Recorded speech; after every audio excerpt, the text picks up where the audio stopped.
Hello, hello, amis Sagittaires, j'espère que vous allez bien. On se retrouve pour votre guidance de la semaine du 30 mars au 5 avril. On va aller voir tout de suite quelle est l'énergie principale qui vous accompagne, amis Sagittaires, sur cette semaine.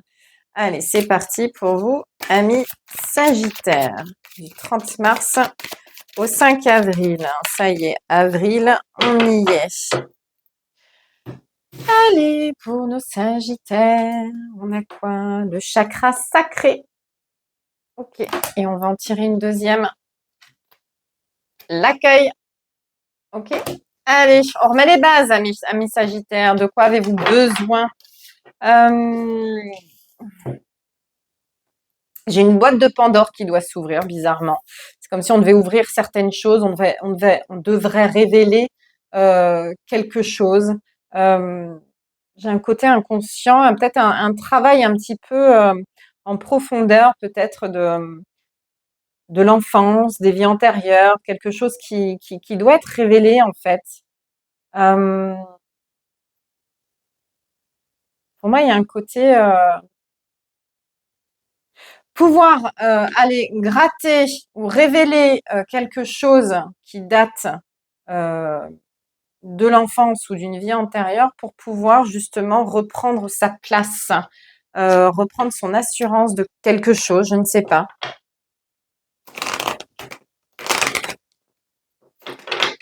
J'ai, c'est comme si c'était une libération de quelque chose.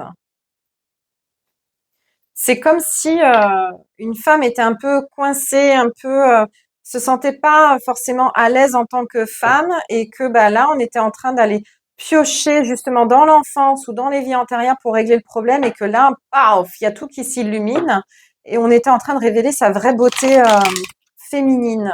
Alors c'est un exemple, hein, si vous êtes un homme bien sûr, enfin c'est pas le cas pour vous, mais il y a un côté un petit peu comme ça de régler un problème du passé pour pouvoir assumer pleinement qui l'on est aujourd'hui.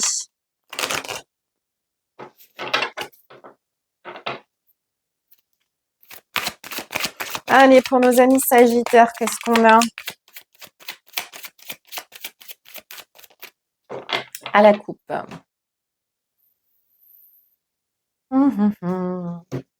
J'ai un roi de bâton et un valet d'épée. Ben, c'est ça, en fait. On prend des, des décisions, en fait, pour pouvoir avoir un œil différent sur une situation. Ça peut nous parler de communication, ça peut nous parler. Alors, j'ai du feu avec ce roi de bâton, j'ai vraiment de la détermination, j'ai une autorité naturelle, j'ai quelque chose d'assez.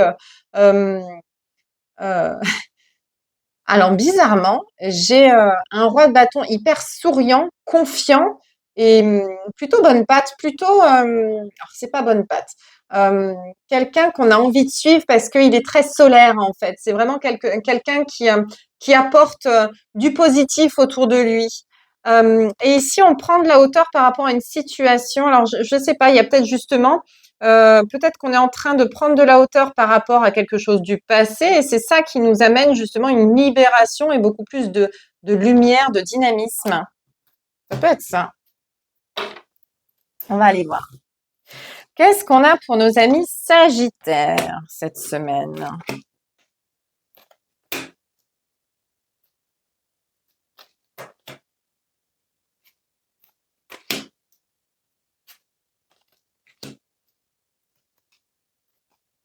Ok.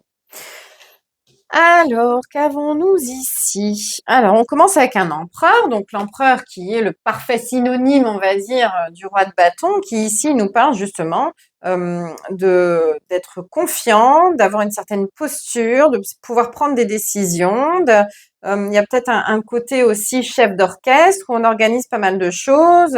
Et ici, avec ce 10 de bâton, on porte le poids des responsabilités. Donc, ça va de pair avec justement ce côté empereur qui doit prendre de lourdes décisions, excusez-moi, qui doit assumer pas mal de choses. Alors moi, j'ai ce côté où aussi on porte un poids qui n'est pas forcément le nôtre, quelque chose qu'on n'a pas choisi de porter, mais qu'on ne peut pas faire autrement apparemment. Ici, j'ai un 7 de bâton. Le 7 de bâton, il nous parle justement de continuer, de ne pas lâcher, d'écarter les obstacles qui se trouvent sur le chemin, de batailler, de continuer, de combattre, d'avancer, voilà, toujours être dans une recherche d'avancer. OK? D'où la prise de hauteur. OK. Ici, j'ai un valet de denier. Le valet de denier, il nous parle justement de nouveautés. Il nous parle alors il y a peut-être une nouvelle formation, il y a peut-être un nouvel enseignement à donner ou à recevoir qui va changer les choses, puisqu'ici, après, j'ai un 6 d'épée. Le 6 d'épée nous parle d'être amené à quitter une situation. Que vous le vouliez ou non, il y a quelque chose qui n'est plus fait pour vous, qui est trop lourd à porter, et vous devez vous en détacher. Et ici, il y a peut-être quelque chose que vous mettez en place, de la nouveauté qui va vous ouvrir les yeux, en fait, sur ce qui ne va pas et sur ce que vous devez faire pour que, justement, les choses changent, en fait. Pour moi, il y a une sorte de révélation par rapport à ce que vous êtes en train de vivre. Et ici, j'ai la tempérance. Tempérance, c'est un petit peu le yin et le yang, hein. C'est un petit peu ce côté où on essaye de trouver l'équilibre ou d'avoir la bonne approche, la bonne communication, la bonne façon de faire. C'est comme si on retrouvait en fait nos deux polarités, le yin et le yang. Et que, bah voilà, sans le yin, on n'est pas complet, sans le yang, on n'est pas non plus. Et que vous arrivez à retrouver ces deux polarités justement pour vous trouver bien équilibré et plus serein. Vous voyez, au centre, j'ai vraiment ces deux cartes-là qui sont complètement différentes. Ici, ça pèse, c'est lourd. On a du mal à se détacher justement de tout ce poids, de ces responsabilités. Peut-être, ça peut être un poids aussi dans le transgénérationnel, quelque chose que l'on porte mais qui n'est pas, qui ne nous appartient pas. Et ici, avec cette tempérance, justement, on arrive à s'en rendre compte et à se dire, mais attends, ok, ça ne m'appartient pas. Bah, je vais le lâcher tout simplement. Je vais essayer de me retrouver moi où est-ce que j'en suis par rapport à cette situation, d'accord? Il y a vraiment ce côté où je prends les choses avec douceur et euh, comment dire, avec une analyse différente. Il y a une révélation, une analyse de quelque chose qui est plus dans la douceur, plus dans l'acceptation. Ok, je comprends d'où vient le problème. Je comprends pourquoi je me sens mal, pourquoi je me sens pas satisfait, pourquoi j'ai un problème par rapport à telle ou telle situation, telle ou telle prise de décision.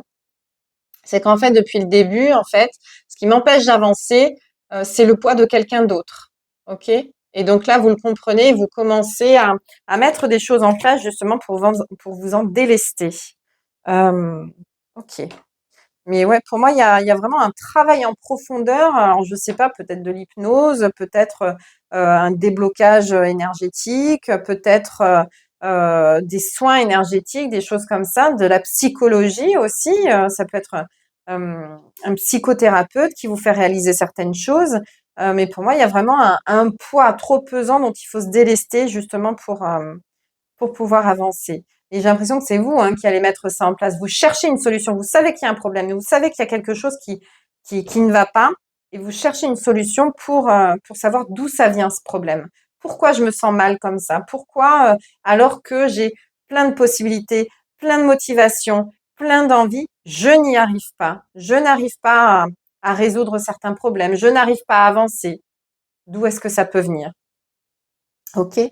Donc, allez creuser justement sur l'origine profonde de ce qui vous empêche d'avancer, de ce qui vous bloque. Je pense que vous pourriez être surpris justement. Voilà, voilà pour vous, amis Sagittaires. En tout cas, je vous souhaite une très belle semaine. Je ne sais pas si on pourra se retrouver la semaine prochaine puisque je ne serai pas dispo sur le week-end. Je vais essayer de voir si je peux m'organiser autrement. Mais en tout cas, je vous souhaite une très belle semaine et on se dit à bientôt. Ciao, ciao.